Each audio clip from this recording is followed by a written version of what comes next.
अब आवाज ठीक आ रही है?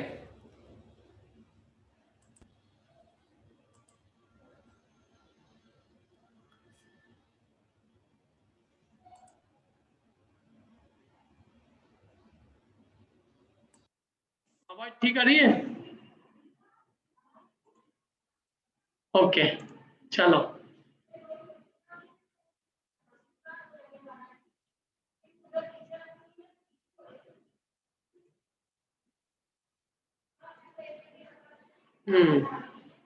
चलिए, मंगलाचरण करिए।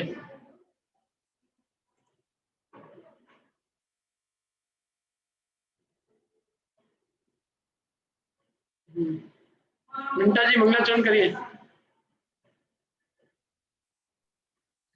प्रज्वलित जो वैराग्य पवन से कर मेंदन को भस्म करे, जिनकी ध्यान अग्नि से नभ में फैले है स्फुलिंग अरे, वह मध्याह्न दिवाकर जिनके ऊपर सदा सुशोभित है, कायो सर्ग रूप मुद्रा अरु जो विशाल तन धारी है, अष्ट कर्म के परम विजेता उत्तम पुरुषों के स्वामी, नाभि पुत्र जिन पति महात्मा जयवंतो अंतर्यामी।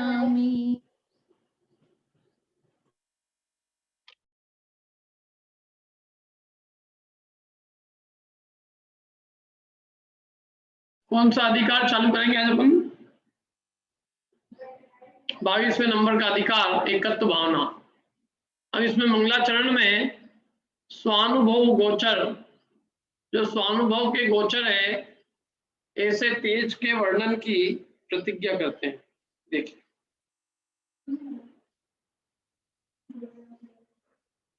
पढ़िए।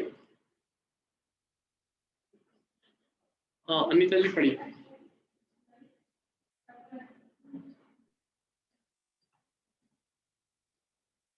स्वानुभूत्येव यदगम्यं रम्यं यच्चात्मवेदिनां, जल्पे तत्परं ज्योति रवाङ्मान् सगोचरम्।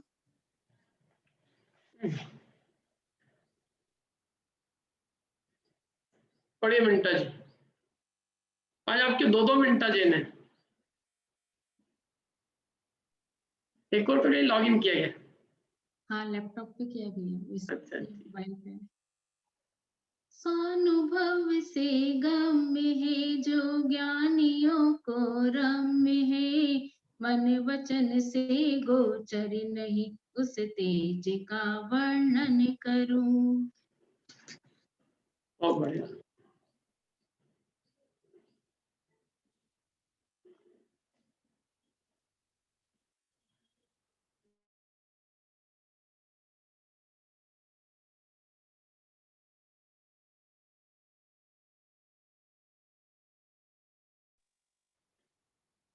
स्वानुभूत्येव यद गम्यम, जो सहानुभूति से ही जाना जाता है, रम्यम, और जो यच्च आत्मवेदिनाम रम्यम, और जो आत्मवेदियों को रम्य है, तम परमम ज्योति जलपे, उस परम ज्योति का मैं वर्णन करता हूँ, अवाग मानस गोचरम, जो कि वचन मन के अगोचर है। देखो अर्थ पढ़िए अर्पिता जी।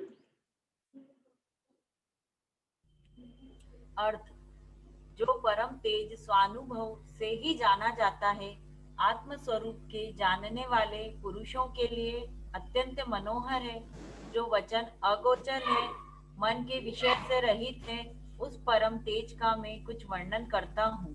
इतना बढ़िया लिखा। देखो, जो परम तेज स्वानुभव से ही जाना जाता है, क्या? आत्म स्वरूप के जानने वाले पुरुषों के लिए जो अत्यंत मनोहर है। यद गम्यम स्वानुभूतेव, जो स्वानुभूति से ही जिस आत्म स्वरूप को, जो परम तेज माने, जो परम तेज परम ज्योति है, वो जो परम ज्योति कौन है? परम ज्योति ये कौन है? परम ज्योति अपना निज आत्म स्वरूप, चैतन्य स्वरूप, चित स्वरूप, ज्ञान दर्शन स्वरूप, सुख स्वरूप, आत्म स्वरूप, उस जो आत्मा का स्वरूप अपने निज के अनुभव से ही जाना जाता है। और आत्म स्वरूप को जो जानने वाले पुरुष है, उनके लिए जो अत्यंत मनोहर है और जो वचन के अगोचर है, मन के विषय से रहित है, उस परम तेज का मैं यहाँ कुछ वर्णन करता हूँ। उस परम चैतन्य तेज का, उस परम चैतन्य ज्योति का मैं यहाँ कुछ वर्णन करता हूँ। ऐसी आचार्य प्रतिज्ञा कर रहे हैं। तो स्वानुभव गोचर है जो तेज, तो ऐसा स्वानुभव गोचर तेज है, उसके वर्णन की प्रतिज्ञा की तो, और दूसरी उसकी महिमा भी बता दी। तो एक्चुअल में यहाँ मंगलाचरण में किसी को नमस्कार करते हैं, तो यहाँ स्वानुभव गोचर जो तेज है, चैतन्य ज्योति है, उसकी महिमा करके ही मानो जो है उसकी स्तुति कर दी और फिर उसके वर्णन करने की प्रतिज्ञा की। हवार्थ पढ़ते हैं अपन। पढ़िए बिंदु जी। परम ज्योति का अर्थ यहाँ आत्मा रूपी तेज लिया गया है। वह आत्मा रूपी तेज अमूर्त है, इसलिए ना तो मूर्त वाणी से गोचर है और ना मन से गोचर है, लेकिन आत्म स्वरूप के जानने वालों को जो अत्यंत मनोहर है एवं स्वानुभव गम है, ऐसे तेज का मैं वर्णन करने का प्रयत्न करता हूँ। परम ज्योति का अर्थ यहाँ पे आत्मा रूपी तेज लिया गया है। जो आत्मा रूपी तेज कैसा है? अमूर्त है। तेज का मतलब यहाँ कोई लाइट नहीं है। लाइट तो जो प्रकाश है वो किसकी पर्याय है? कौन से द्रव्य का है वो? जो पुद्गल का है, वो पुद्गल का है। प्रकाश पुद्गल का है। जो दिखता है ना प्रकाश, वो पुद्गल का है। ये जो लाइट दिख रही है पुद्गल की है। इस तेज की बात नहीं कर रहे हैं। यहाँ तो अमूर्त जो तेज है, जो चैतन्य स्वरूप है, चेतना ज्ञान स्वरूप है, क्या जो ना तो उसको मूर्त वाणी उसको न तो मूर्त वाणी से उसका वर्णन किया जा सकता है क्या, और जो ना मन से, मन भी मूर्त है इसलिए मूर्त मन के भी अगोचर है, लेकिन जो आत्मा के स्वरूप को जो जानते हैं वे जानते हैं कि आत्म स्वरूपी ज्योति कितनी मनोहर है। आत्मा के स्वरूप जानने वाले ही जानते हैं कि आत्मा का रूप कितना अच्छा है, मनोहर है। और जो स्वानुभव गम्य है, ऐसे इस आत्म स्वरूप तेज का मैं वर्णन करने का प्रयत्न करता हूँ। अब आगे कहते हैं, एकत्व स्वरूपी आत्मा को जानने पर अन्य लोगों द्वारा पूजा आराधना, क्या मैंने ये कह रहे हैं कि जो एकत्व स्वरूप आत्मा को जान लेता है उसकी अन्य लोग भी पूजा आराधना करते हैं, ये कह रहे हैं यहाँ पर। पढ़िए ममता जी।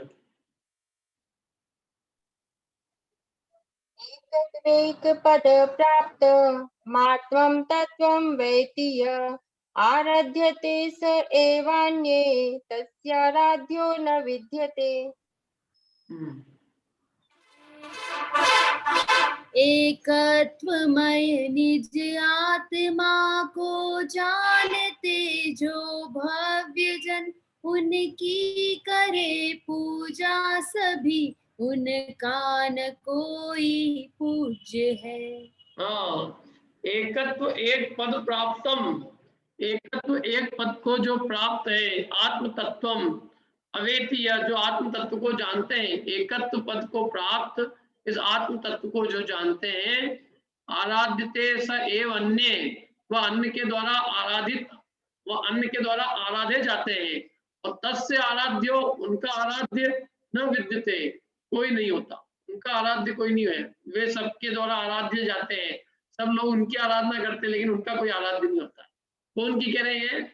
जो इस एकत्व पद आत्म, इस एकत्व पद को प्राप्त आत्म तत्व को जो जानते हैं, उन आत्म तत्व को जानने वाले की सब आराधना करते हैं और वो किसी की आराधना नहीं करते।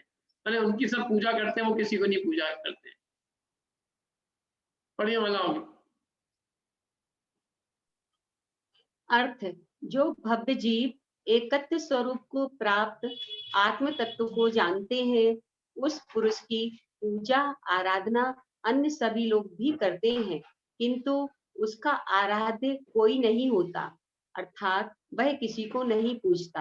हाँ, वह तो अपने चैतन्य स्वरूप की रुचि प्रीति लीनता करता है, दुनिया और दुनिया के जगत पूछते हैं, इससे उसको कोई मतलब भी नहीं है। क्या दुनिया के लोग भले पूजे नहीं पूजे, उससे उसको कोई प्रयोजन नहीं। लेकिन एक बात बताइए कि जो अपने आत्म स्वरूप की प्रीति करता है, उसको उसकी सारी जगत जो इच्छा करता है ना, जो जिसकी इच्छा करता है वो उसको पूछता है।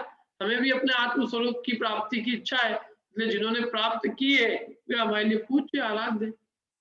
अब आगे कह रहे हैं एकत्व स्वरूप को जानने पर कर्म बंधन से निर्भय बना हो जाता है, माने कर्म के बंधन का भय नहीं रहता है। आत्मा को जानने पर कर्म बंधन का भय छूट जाता है। पढ़िए अनिता जी। एकत्वज्ञो बहुभ्योऽपि कर्मभ्यो न बिभेति स योगी सुनौ गतोऽम्भोधि जलेभ्य इव धीरधि।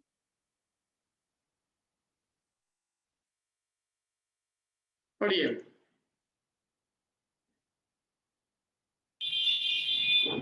नाव में बैठा सुधी डरता न सागर नीर से, एकत्व ज्ञाता भी कभी डरता न कर्म समूह से। क्या कहा देखो, सुनोग तो अच्छी नाव में बैठा हुआ, अम्बोधि जलेभ्य समुद्र के जल से, इव माने की तरह, धीर धी जैसे धीर बुद्धि का धारी अच्छी नाव में बैठा हुआ जिस तरह से समुद्र के जल से नहीं डरता है, ऐसे ही एकत्वज्ञो जो एकत्व को जानने वाला है, एकत्व माने निज स्वरूप को जानता है, अपने निज एकत्व स्वरूप को, निज चैतन्य को जो जानता है, वो बहुभ्यो कर्मभ्यो भी, बहुभ्यो भी कर्मभ्यो, कर्म बहुत भी हो, बहुत कर्मों के द्वारा भी स न विवेती, वह डरता नहीं है। कौन? योगी। वह योगी एकत्व को जानने वाला बहुत कर्मों के द्वारा भी भयभीत नहीं होता।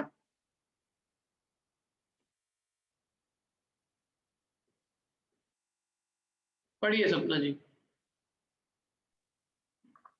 अर्थ, जिस प्रकार धीर बुद्धि पुरुष उत्तम नाव में बैठकर समुद्र के जल से भय नहीं करते, उसी प्रकार एकत्व स्वरूप को जानने वाले योगी कर्मों से अंश मात्र भी भय नहीं करते।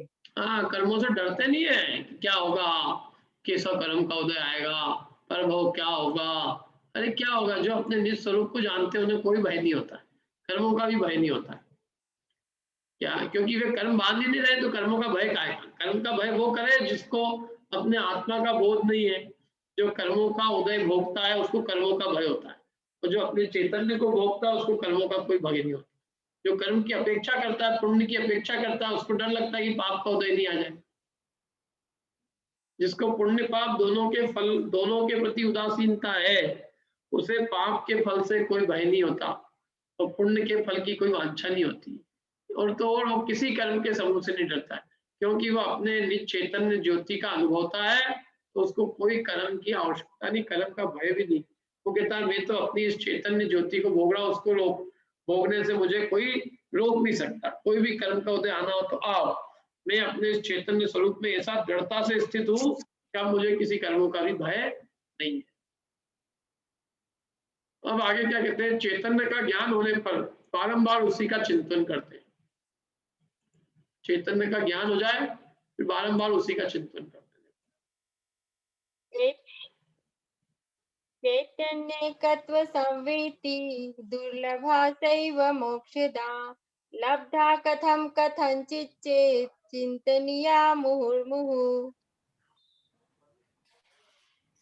चैतन्य के एकत्व का है ज्ञान दुर्लभ मोक्ष प्रद हो जाए, यदि वह ज्ञान तो फिर करो उसका ही मनन। बहुत बढ़िया। क्या कहा देखो, चैतन्य एकत्व संवित्ति, चैतन्य एकत्व संवित्ति, क्या इस एकत्व चैतन्य की संवित्ति माने ज्ञान, वो दुर्लभ है, और स एव मोक्षदा, वही मोक्ष को देने वाला है। लब्धा कथम कथनचित चेत, यदि तुमने किसी प्रकार से उसको प्राप्त कर लिया हो तो चिंतनीय, वही चिंतन करने के योग्य है। मुहुर्मुहु माने बारंबार, बारंबार उसके चिंतन करो। देखो अर्थ पढ़ते हैं।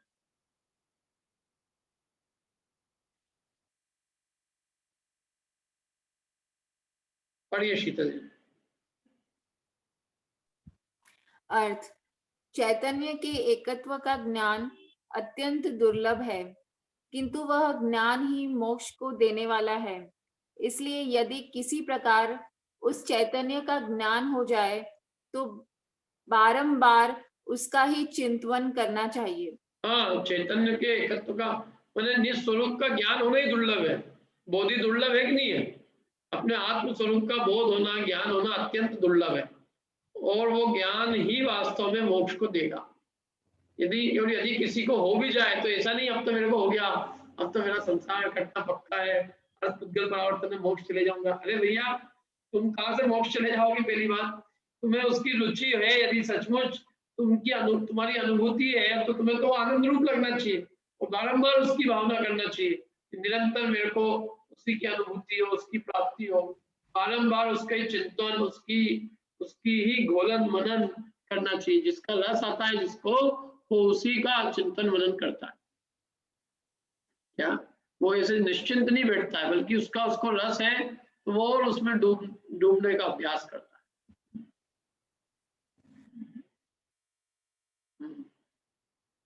भावार्थ पढ़िए सुरेश जी। भाव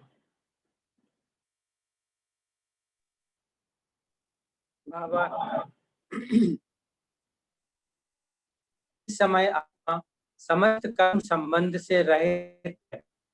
इस प्रकार आत्मा के एकत्व का ज्ञान होता है, उसी समय मोक्ष की प्राप्ति होती है। क्योंकि मोक्ष का कारण चैतन्य के एकत्व का ज्ञान ही, किंतु इस चैतन्य के एकत्व का ज्ञान बड़ी चिंता से होता है। यदि भाग्यवश चैतन्य के एकत्व का ज्ञान हो भी जाए तो विद्वानों मोक्ष प्राप्ति के अभिलाषियों को बार बार उसका ही चिंतन करना चाहिए, उसका चिंतन करने में प्रमाद ना करें।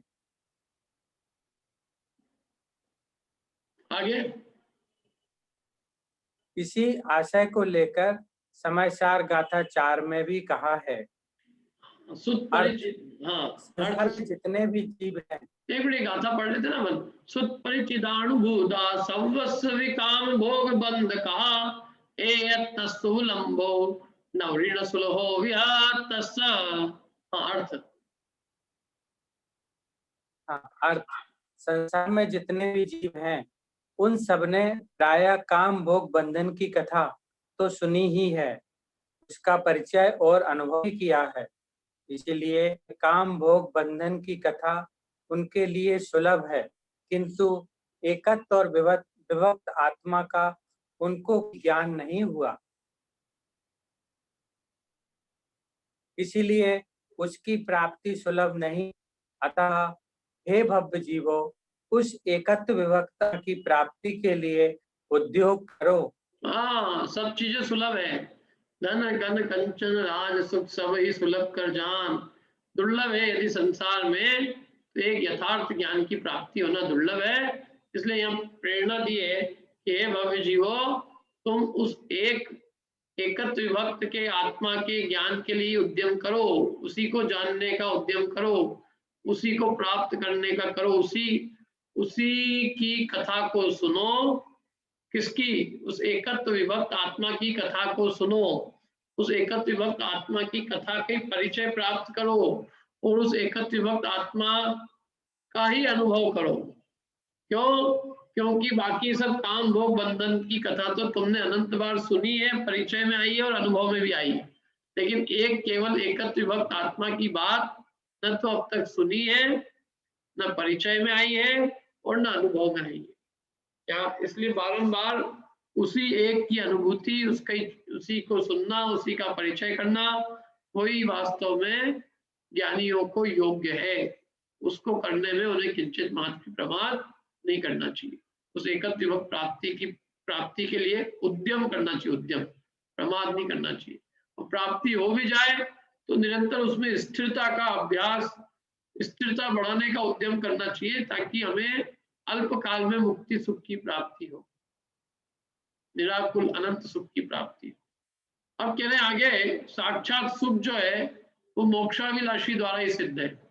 साक्षात सुख की प्राप्ति जो मोक्ष के अभिलाषी है उनके द्वारा ही सिद्ध है। ये एकत्व विभक्त में विभक्त जो है, माने जिससे भेद ज्ञान करना है, तो एक्चुअल भेद ज्ञान तो हमें द्रव्य पर्याय के बीच में ही करना है ना? सबके साथ सबसे भेद ज्ञान करना है अपने को, देह से भी भेद विज्ञान करना है, रागादि भाव से भी करना है, और अपने गुण भेद और पर्याय भेद, गुण भेद को भी गौण करके अभेद की अनुभूति करना है। मीन्स अपना एकत्व स्वभाव है वो तो ध्रुव स्वभाव है। हाँ, एकत्व में गुण भेद और पर्याय भेद का निषेध है, और विभक्त में परद्रव्यों से भिन्नता की बात है। हाँ, अच्छा, एकत्व में गुण भेद और पर्याय भेद का निषेध है, मतलब उसका गौण रूप से है स्वीकार। हाँ, गुण, लेकिन एकत्व का मतलब ये है कि अनेक गुण नहीं, अनेक पर्याय नहीं, अनेक गुण और पर्यायों का निषेध रूप जो एक है, अनंत गुणों और अनंत पर्यायों का एक अभेद अखंड पिंड, वो एकत्व है। और विभक्त माने पर से पृथक है, पर का एकत्व नहीं है उसमें, पर नहीं जुड़ा है उसके अंदर, पर से पृथक है। ठीक है। हाँ, साक्षात सुख मोक्षाभिलाषियों द्वारा ही सिद्ध होता है, ये कह रहे हैं यहाँ पर। क्या पढ़िए अनीता जी। मोक्ष एव सुखम साक्षात् तच्च साध्यं मुमुक्षुभिः संसारेऽत्र तु तन्नास्ति यदस्ति खलु तन्न तत्। साक्षात सुख है मोक्ष में शिव कामियों को साध्य है, संसार में सुख है नहीं, जो है उसे वे दुख कहे। मोक्ष एव सुखम साक्षात, मोक्ष ही वास्तव में साक्षात सुख है, और तच्च साध्यम, और वह मुमुक्षु भी, और वह मुमुक्षुओं के द्वारा साध्य है। संसारे अत्र तु तन्नास्ति, अत्र संसारे, यहाँ संसार में, तू माने वह, तत् माने वह, नास्ति नहीं है, यद अस्ति जो संसार में जो सुख है, तब न तत् वह सुख, वो मोक्ष सुख वाला नहीं है, वो वाला मतलब निराकुल सुख नहीं है। संसार में जो सुख है वो निराकुलता वाला, या यूं कहे आकुलता रहित सुख नहीं है, वो तो आकुलता रूपी है। देखो पढ़ते हैं अपन इसको बाद अर्थ।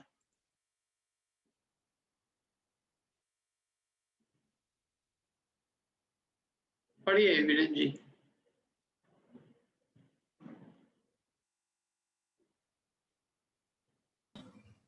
अर्थ, साक्षात सुख मोक्ष में ही है और उस सुख को मोक्षाभिलाषी ही सिद्ध कर सकते हैं। संसार में साक्षात सुख नहीं है, और जो है वह निश्चय से सुख नहीं दुख ही है। हाँ, जो है भी वो सुख नहीं है तो दुखी है। क्या पढ़िए सपना जी। भावार्थ, बहुत से मूर्ख मनुष्य इंद्रियों से जायमान उत्पन्न सुख को ही साक्षात सुख समझते हैं, किंतु वह साक्षात सुख नहीं, क्योंकि वह अनित्य तथा सविकल्प होने से आकुलता जनित दुख को देने वाला है। वास्तविक सुख मोक्ष में ही है, क्योंकि वह नित्य और निर्विकल्प है। उस सुख को मोक्षाभिलाषी मनुष्य ही सिद्ध कर सकते हैं। इसलिए मोक्षाभिलाषियों को चाहिए कि वे उस सुख के लिए पूरा प्रयत्न करें।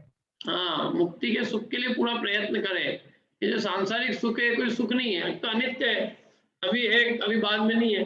और अनित्य होने से क्या होता है, जब रहता है तब तो अच्छा लगता है, जब चला जाता है तो कितना दुख लगता है।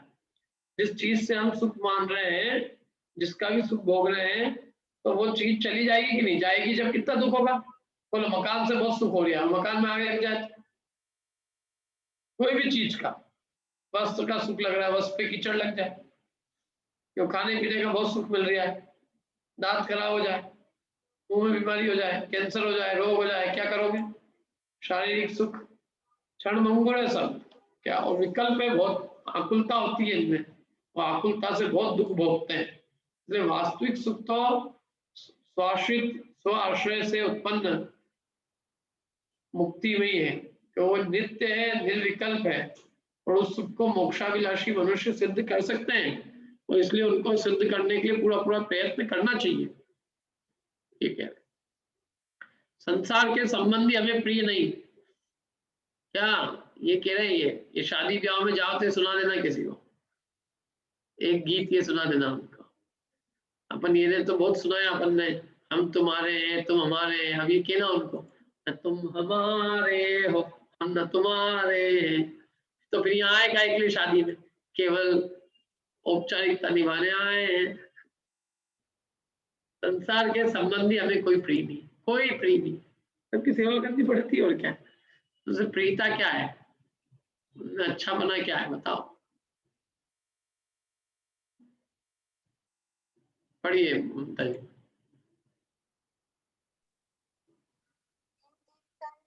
संबंधी बंधुरम नेति निश्चयात् गुरुपदेशो तस्माकं निश्रेयस्पदं प्रियम्। बहुत बढ़िया। संसार संबंधी न कोई प्रिय हमें परमार्थ से, मोक्ष पद ही प्रिय हमें गुरुदेव के उपदेश से।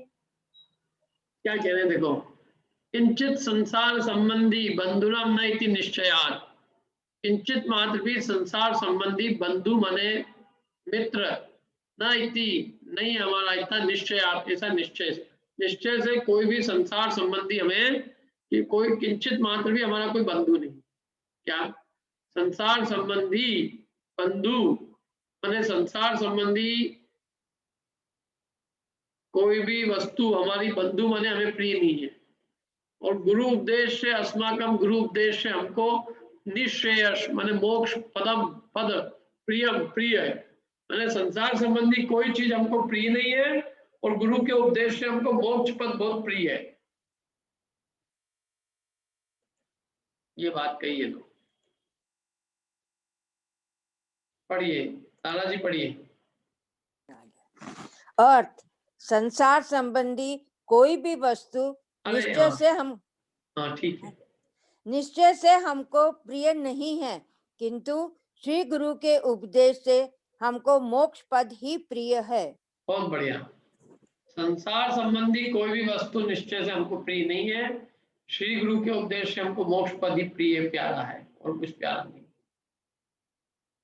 पढ़िए संगीता जी भावार्थ।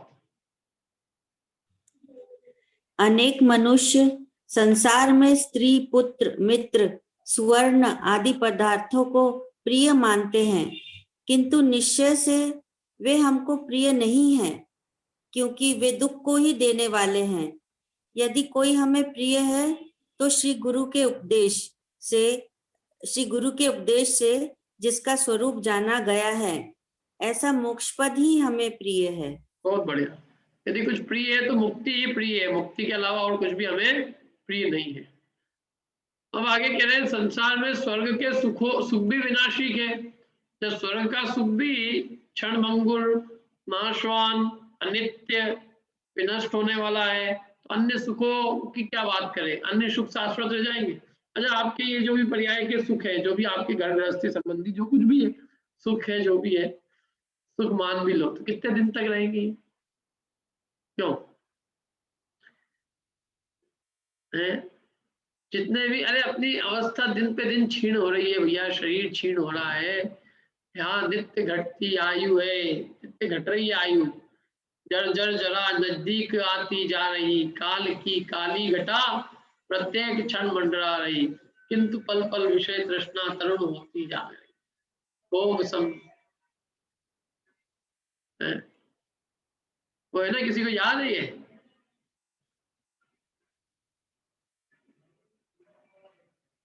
नित्य भावना का दुआ है वो। जल बिंदु समजवानी क्षीण होती जा रही, काल की काली घटा प्रत्येक क्षण मंडरा रही। किंतु पल पल विषय तृष्णा तरुण होती जा रही। एक बहुत अच्छी वो है वो, देखो मेरे पास होगा तो मैं निकाल के देता हूँ।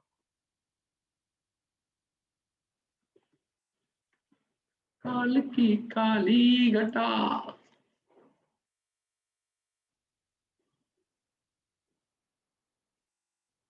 दिख रही है आपको? हेवी पर पता नहीं, पारा भावना, आ, आ,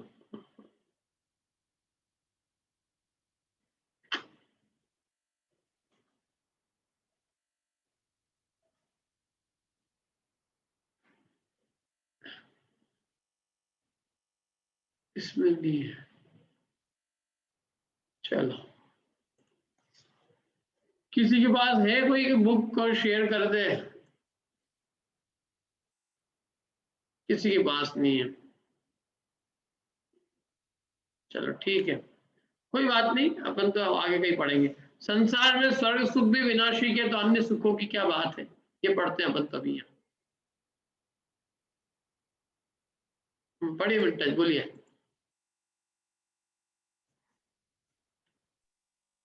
काल की काली घटा प्रत्येक क्षण मंडरा रही, किंतु पल पल विषय तृष्णा करुण होती जा रही। और सम और अंजलि जल जल सम जवानी, ये तो मैंने सुनाई दिया था, जो नहीं सुनाया वो बताओ ना। कौन सा वाला है? अनित्य भावना कही है, उसके पहले क्या है? अंजलि जल सम जवानी क्षीण होती जा रही, प्रत्येक पल जर जर जरा नजदीक आती जा रही। इसके शुरू से बुला, नित्य भावना पूरी बोल दो ना। भोर की स्वर्णिम छटा सम क्षणिक सम संयोग है, पद पत्रों पर पड़े जल बिंदु सम सब भोग है। साध्य दिन कर लालिमा सम लालिमा है भाल की, सब पर पड़ी मनहूस छाया विकट काल कराल की।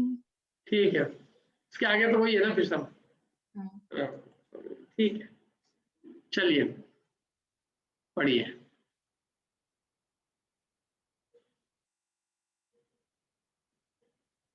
पढ़िए अनीता जी। मोहोदय विषाक्रांत मपि स्वर्ग सुखम चलम, का कथा पर सौख्याना मलम भव सुखेन में। मलम मलम भलम नहीं, मलम मलम। मोह विष से व्याप्त दिव्य सुख भी क्षणिक है, जब अरे अन्य सुख की क्या कथा, बस हो जगत के सुखों से। क्या कहा देखो, मोहोदय विषाक्रांत, मोह के उदय रूपी विश्व आक्रांतम, स्वर्ग सुखम अपि स्वर्ग सुखम चलम, जब स्वर्ग का सुख भी चलायमान है। मोह के उदय रूपी विश्व आक्रांत, जब स्वर्ग सुख भी चलायमान है, तो का कथा अपर सौख्या नाम, अन्य सौख्यों की क्या कहानी, क्या कहें, जो कि अलम है बहु सुखेन में, जो मेरे लिए अल्प है। अलम माने अब बहुत हो गया, उनकी और क्या कथा। अन्य अन्य अरे जब मोह के उदय रूपी विश्व आक्रांत स्वर्ग सुख भी चलायमान है, तो अब अन्य सुखों की कथा करने से क्या, अब अन्य सुखों की कथा से बस हो, इस संसार के अन्य भाव के सुख जो है उनकी कथा करने से बस हो। या यूं कहे, अलम भाव सुखेन में, मुझे अब संसार के सुखों से बस हो। जब स्वर्ग का सुख भी चलायमान है तो अन्य सुखों की क्या बात करें, और अब मुझे इसलिए संसार के सुखों से बस हो। अलम माने बस हो, बस बस हो गया बहुत अर्थ।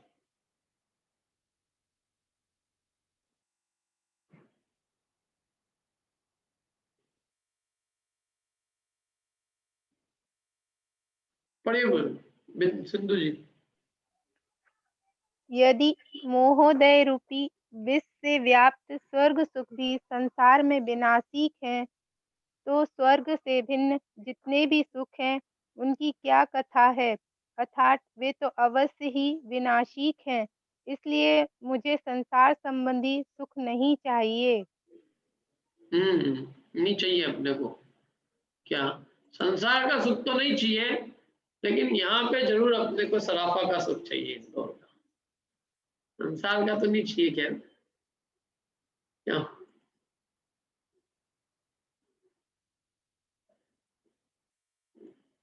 है संसार के सुख में आ जाता है कि नहीं वो भी? सॉरी, क्यों? संसार के सुख में सारे पंचेंद्रिय के विषय भोग आ जाते हैं। बोलो, यदि ये बात अपन पढ़ तो ली अपन ने, लेकिन वस्तुतः अपने अंतरंग में ऐसा श्रद्धान होना चाहिए क्या कि मुझे संसार संबंधी सुख नहीं चाहिए, बस हो बस। क्यों? अरे ये सब मोह के उदय रूपी विश्व व्याप्त है, महा दुख रूप है। क्या जैसे शहद लिपटी तलवार होती है, शहद का मजा कम और तलवार से कटने का दुख ज्यादा होता है, ऐसे ये स्वर्ग के भी सुख है। इनमें मोह का उदय भयंकर है, तो उस मोह के उदय से तो जीव दुखी है। और जो साता का उदय है वो तो स्वर्ग सुख, साता के उदय रूप जो स्वर्ग सुख है वो तो शहद की बिंदु जैसा है। अरे ये मोह का दुख कितना बड़ा है बताओ। ये मोह जो हमारे को पर वस्तु को अपना मनवाता है, जिससे कारण हम पर वस्तु को अपना मानते, इस अज्ञान से कितने दुखी है। जो कोई पर वस्तु संसार में हमारी नहीं है फिर भी हम उसको मानते हैं अपना, इस मान्यता से हम महा दुखी है। और इस मान्यता से होता है जितने भी संसार के सुख है ना, उसमें ये जहर साथ में होता है, पर द्रव्यों को अपना मानने रूप जहर, तो उस जहर के मिश्रित वो सुख है। तो ऐसा सुख हमको नहीं चाहिए। भावार्थ।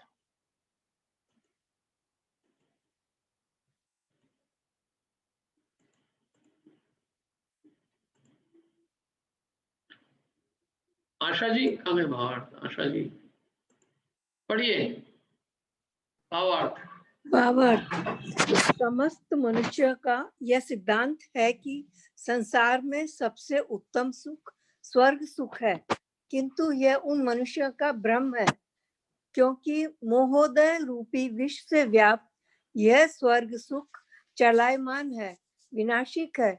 और जब स्वर्ग सुख ही चलायमान तथा विनाशिक है, तब और सुख तो अवश्य ही विनाशिक होंगे। इसलिए मुझे संसार के सुख से कोई प्रयोजन नहीं है। जब स्वर्ग का सुख सबसे अच्छा माना जाता है, जब वही विनाशी के चलायमान है, मोह के उदय रूपी विश्व व्याप्त है, तो बाकी अन्य जो सुख है उनकी हम क्या बात करें, वो तो अवश्य विनाशी के। अच्छा, कहाँ अपन अपने सुख कितने के बताओ? अपने तो कितने अल्प और क्षणभंगुर है, अपनी तो उम्र ही इतनी छोटी सी, फिर भी अपन कितने परेशान हो रहे हैं सुखों को प्राप्त करने के लिए। मेरे को ये मिल जाए, मेरे को मिल जाए, मेरे को। अरे भैया, तेरे को तेरा चैतन्य तत्व सबसे महान है वो मिल जाए, ऐसी भावना कर। वो अपने को उस निज का आश्रय करने वाला जीव सदा सुखी है, और जो पर वस्तु का सुख भोगना चाहता है वो सदा दुखी है। पर वस्तु है अनंत, किस किस की चाह करेगा बताओ? कौन कौन मिलेगा उसमें? सुख है क्या? तेरी मान्यता से सुख मानता है तो उसमें वस्तुता तो उसमें कुछ भी नहीं। पंचेंद्रियों का तो एक्चुअल में भुलावा है। जीव का स्वयं का सुख और ज्ञान स्वभाव होते हुए भी इंद्रियां ये भुलावे में डालती है कि हमारे में से तुमको सुख आता है, और फिर उनका गुलाम बन जाता है, दुख भोगता है। इस भाव में आत्मा का लक्ष्य करने वाला का परभाव भी श्रेष्ठ है। बोलो, जो इस भाव में आत्मा का लक्ष्य करेगा उसका परलोक भी सुधर जाएगा। और जो क्या करेगा, केवल परलोक को तो सुधारेगा, सुधारने की कोशिश करेगा, और आत्मा का लक्ष्य नहीं करेगा, ये लोग नहीं सुधारेगा। कि हमको इस भाव में धर्म नहीं करना, पर भाव में करेंगे। तो ये पर भाव में करेगा तो तू ना यहाँ तेरा कुछ होने वाला अच्छा, ना पर भाव में अच्छा होने। अभी लक्ष्य कर तू अपने चैतन्य का, तो पर भाव तो ये सुधर जाएगा।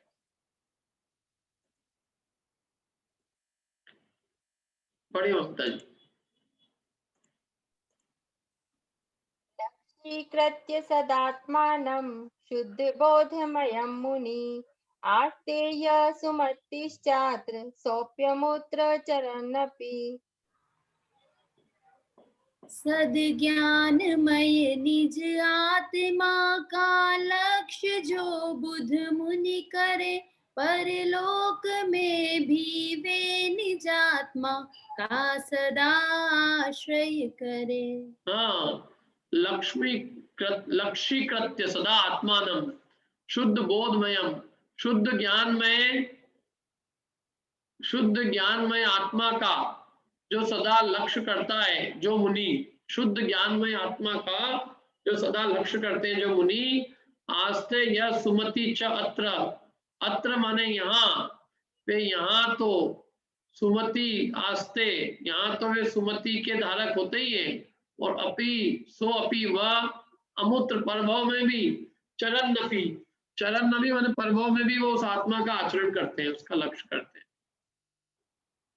देखो अर्थ पढ़ते हैं इसका।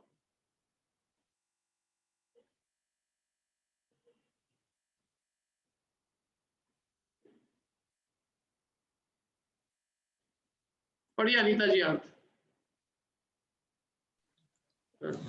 अर्थ श्रेष्ठ बुद्धि के धारक जो मुनि इस भाव में निर्मल सम्यक ज्ञान स्वरूप श्रेष्ठ आत्मा का लक्ष्य करते हैं, वे पर भाव में जाने पर भी आत्मा को ही लक्ष्य करते हैं। हाँ, श्रेष्ठ बुद्धि के धारक जो मुनि इस भाव में निर्मल सम्यक ज्ञान स्वरूप श्रेष्ठ आत्मा का लक्ष्य करते हैं, वे परभाव में भी चले जाएं तो भी वे आत्मा का ही लक्ष्य करेंगे। जिनको अपने चैतन्य स्वरूप की रुचि है वो कहीं रहे, क्योंकि आत्मा तो सदा काल है ना, तो वे तो उनकी जो संस्कार है, उनकी जो रुचि है, वो किसी भी लोक में किसी भाव में भी जाने पर भी उनकी वो रुचि और संस्कार उनका जो का त्यों कायम रहता है। जो यहाँ अपने आत्म स्वरूप की आराधना करते हैं, परभाव में भी आत्मा की आराधना करते हैं। भावार्थ।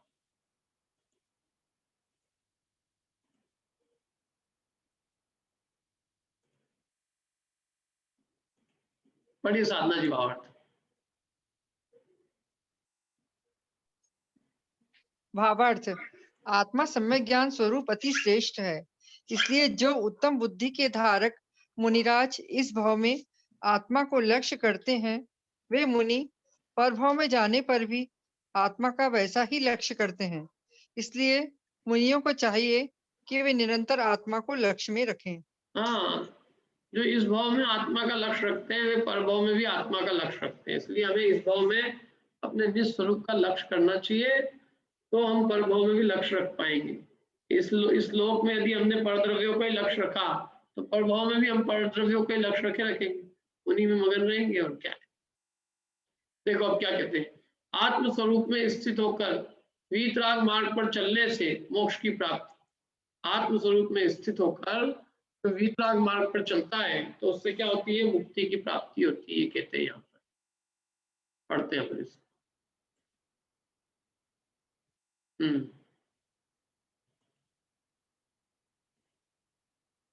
पढ़िए अनिता जी। वीतराग पथे स्वस्थ प्रस्थितो मुनि पुंगव, तस्य मुक्ति सुख प्राप्ते क प्रत्युहो जगत्त्रये।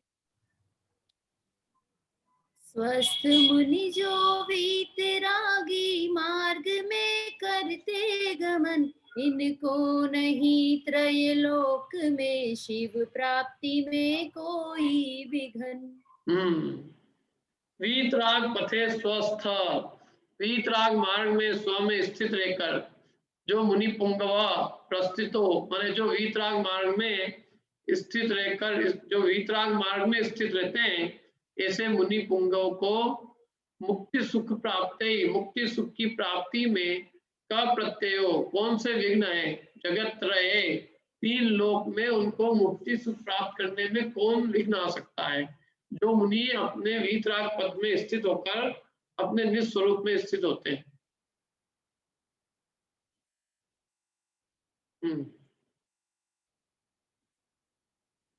पढ़ो अभिषेक। अपने आत्म स्वरूप में स्थित रहने वाले जिस उत्तम मुनि ने वीतराग मार्ग में गमन किया है, उस मुनि को मोक्ष की प्राप्ति में तीनों लोक में कोई विघ्न नहीं है। बराबर, बिल्कुल बढ़िया। भावार्थ पढ़िए समता जी। जब तक मुनराज वीतराग मार्ग में गमन नहीं करते तब तक उनको मोक्ष की प्राप्ति हो सकती, क्योंकि उनके लिए मोक्ष प्राप्ति में बहुत से विघ्न आकर उपस्थित हो जाते हैं। किंतु जो मुनि वीतराग मार्ग में गमन करने वाले हैं, उनको मोक्ष सुख की प्राप्ति में तीन लोक में किसी प्रकार का कोई विघ्न आकर उपस्थित नहीं होता। इसीलिए मोक्ष सुख के अभिलाषी मुनियों को वीतराग मार्ग में ही स्थित रहना चाहिए। बहुत बढ़िया। जिन मुनिराजों ने बता रहे हैं कि जब तक मुनिराज वीतराग मार्ग में गमन नहीं करेंगे तब तक उनको मोक्ष की प्राप्ति नहीं होगी, और जब वे वीतराग मार्ग में गमन करेंगे तो उनको मुक्ति जो है सुलभ है, दुर्लभ नहीं है। क्या जब तक आप मार्ग में गमन नहीं करोगे तब तक विघ्न ही विघ्न है। क्या जब तक वीतराग मार्ग में गमन नहीं करेंगे तब तक जो है मोक्ष प्राप्ति में अनेक विघ्न आपके उपस्थित होंगे। जब वीतराग मार्ग में गमन करेंगे, माने वीतराग का रूप प्रवृत्ति करेंगे, तो उनको फिर मोक्ष सुख की प्राप्ति में कोई विघ्न उपस्थित नहीं हो सकता। इसलिए हमें वीतराग मार्ग में स्थित मुनिराजों को, या जो मोक्ष सुख के अभिलाषी है, ऐसे जीवों को वीतराग मार्ग में स्थित रहना चाहिए। ठीक है। अब अंतिम दोहा उपसंहार करते हैं। ये देखो यहाँ पर दो दोहे हो रहे।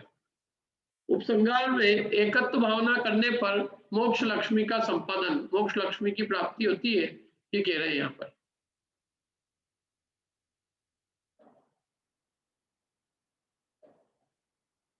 पढ़िए अजी, पढ़िए। एकाग्रमना नित्यं भावयन भावना पदम मोक्ष लक्ष्मी कटाक्षाली माला पद्माश्च जायते। एकाग्र मन से भावना जो नित्य शिव पद की करे, वे मुक्ति लक्ष्मी के नयन अलिपुंज हेतु पद्म है। बहुत बढ़िया। इति एकाग्र मना नित्यम, इस प्रकार जो एकाग्र मन से नित्यम भावयन भावना पदम, जो नित्य ही आत्म पद की भावना भाते हैं, उनको मोक्ष लक्ष्मी कटाक्ष अली माला, अली माने आंखों की माला से कटाक्ष करती है, और पद्मश्च जायते, और वे मोक्ष रूपी लक्ष्मी की कटाक्ष माला के वे भंवरे हो जाते हैं। मतलब बोलो, कटाक्ष रूपी अली माला, अली माला मैंने भ्रमर समूह कहा उन्होंने, वे मोक्ष लक्ष्मी की कटाक्ष रूपी भंवरों की माला के लिए कमल के समान हो जाते हैं। मैंने मोक्ष लक्ष्मी की कटाक्ष रूपी जो भंवर है, वो भंवर उन कमलों के ऊपर जाके गिरती है। क्या मैंने सीधी सी बात है, मोक्ष लक्ष्मी उनका वर्णन करती है।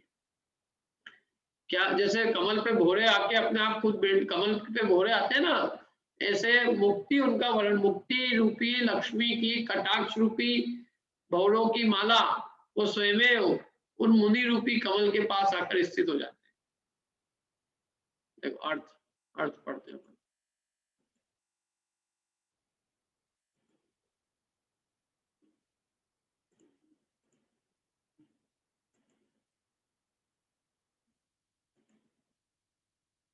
पढ़ो पूर्वी अर्थ। नहीं,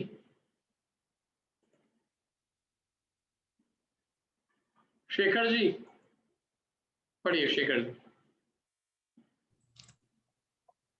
अर्थ, जो मुनि एकाग्र चित्त होकर सदा आत्म स्वरूप की भावना करते हैं, वे मुनि मोक्ष रूपी लक्ष्मी के कटाक्ष रूपी अलीमाला यानी भ्रमर समूह के लिए कमल के समान होते हैं। बहुत बढ़िया, बहुत बढ़िया। भावार्थ भी पढ़ नहीं, बढ़िया एकदम। एक सेकंड। रेखा जी कौन है? रेखा जी, रेखा जैन किसका नाम है? साधना जैन, रेखा जैन, आशा जैन। जी सर, साधना जैन में पढ़िए। मैं सीहोर से रेखा जैन। हाँ पढ़िए। भावार्थ कौन पढ़ रहा है? भावार्थ रेखा जी कौन पढ़ रहा जी है? पढ़िए मैं पढ़ रही हूँ। पढ़िए। जिस प्रकार कमल पर भौरे स्वयं आकर बैठ जाते हैं, उसी प्रकार जो मुनि उत्कृष्ट मोक्ष की भावना करने वाले हैं, उन मुनियों पर मोक्ष रूपी लक्ष्मी स्वयं मुग्ध होकर अपने कटाक्षपातों को करती है, अर्थात वे मुनि शीघ्र ही मोक्ष को प्राप्त हो जाते हैं। इसलिए मुनियों को चाहिए कि वे सदा ऐसी भावना भाते रहे। हाँ, मुनियों को मुक्ति की भावना करनी चाहिए। मुक्ति की भावना करेंगे तो मुक्ति रूपी लक्ष्मी स्वयं उनका वर्ण करेगी क्या? और मुक्ति की भावना करने के लिए आत्मस्वरूप की भावना करें। जो आत्मस्वरूप की भावना करेंगे तो मुक्ति उनको स्वयं वर्ण करेगी। आत्मस्वरूप की भावना की बात कर रहे हैं। जो एकाग्र होकर आत्मस्वरूप की भावना करते हैं वे मुनि मुक्ति को शीघ्र ही प्राप्त करते हैं। अब अंतिम दुआ कहते हैं यहाँ पर, निर्मल धर्म धारक जो जीव है वो चिंता और मरण से निर्भय है। तो निर्मल धर्म के धारक जीव है वो चिंता और मरण से निर्भय है, ये बता रहे हैं।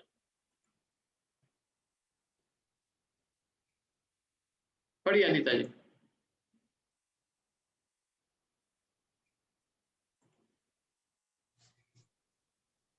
एतज्जन्म फलं धर्म स चेदस्ति ममामल आपद्यपि कुतश्चिन्ता मृत्युरोऽपि कुतो भयम्।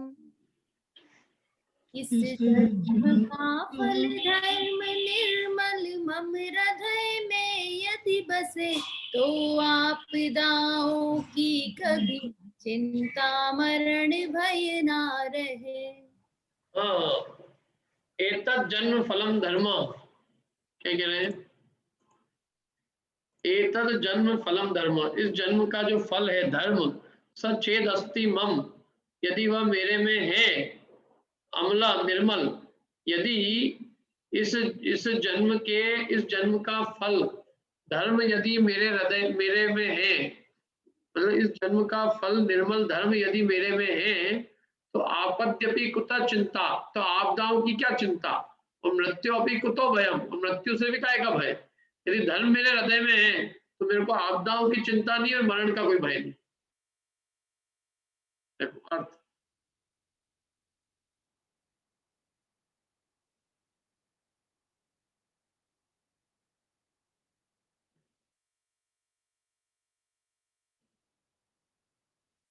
पढ़िए, कौन पढ़ेगा? तुमने पढ़ लिया, पढ़िए सिंधु जी। इस अर्थ इस मनुष्य जन्म का फल धर्म है।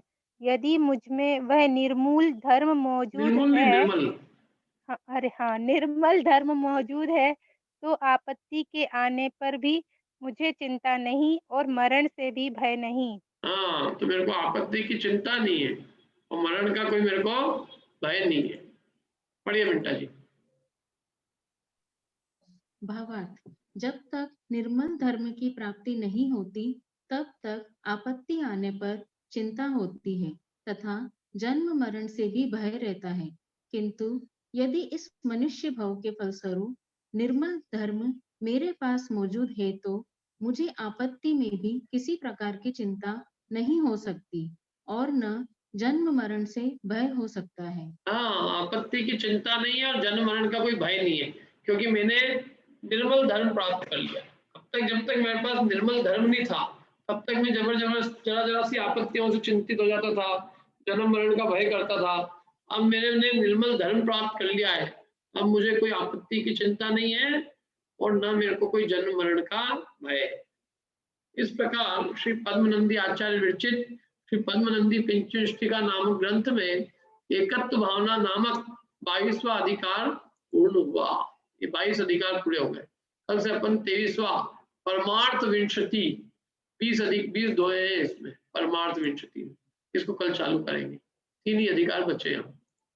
हाँ बोलो सर। 894 में जो लास्ट है ना, 894वां अर्थ में, इसमें लास्ट में है ना मुझे मरण से ही भय है, और आपके वाले में है ना मुझे मरण से ही भी वह है, भी नहीं वह है। बराबर है, मरण से भी भय नहीं और चिंता भी नहीं है। ठीक है।